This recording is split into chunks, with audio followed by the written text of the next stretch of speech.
Mr. Chair. Adrian Rurahui. Tēnā koe te hea mana o te komiti o te whare nei.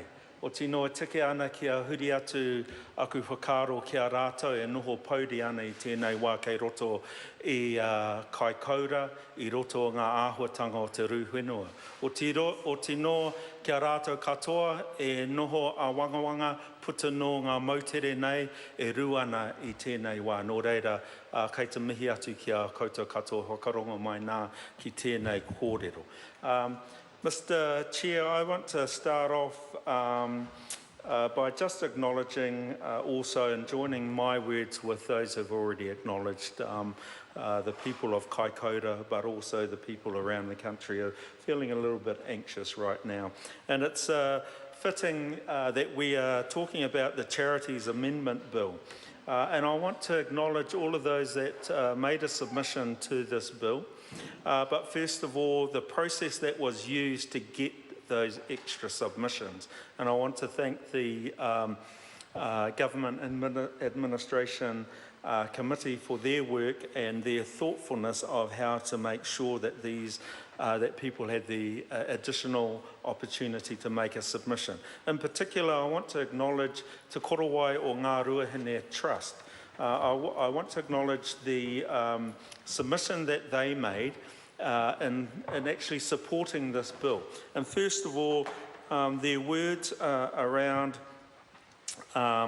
making certain that a person cannot be an officer of a charitable entity if they have been convicted of tax evasion. They particularly pointed that out. They also supported Section 60 around that the High Court may make an interim order pending determination of appeal. So those are the things that, and I might point out that submission was made from within my electorate. I wanted to point that one out, particularly because Ngā Ruahine are moving into not quite in post-settlement phase of their development, but very close. And I think it's very important that these words come to this House that are representative of the entire country. And so this one I want to acknowledge mainly because not all of our charitable organisations have made submissions on bills, and I just want to acknowledge there. Sir, I think I also want to acknowledge what the Minister has stated around coming from the Statutes Amendment Bill into this bill.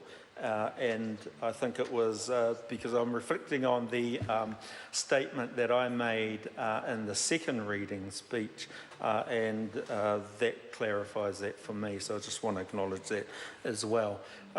Sir, I also want to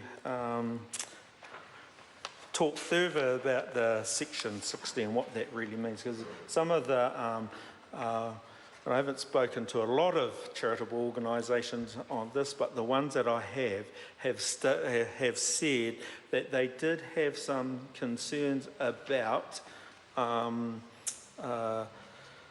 what might happen in the event that this interim order pending might not happen.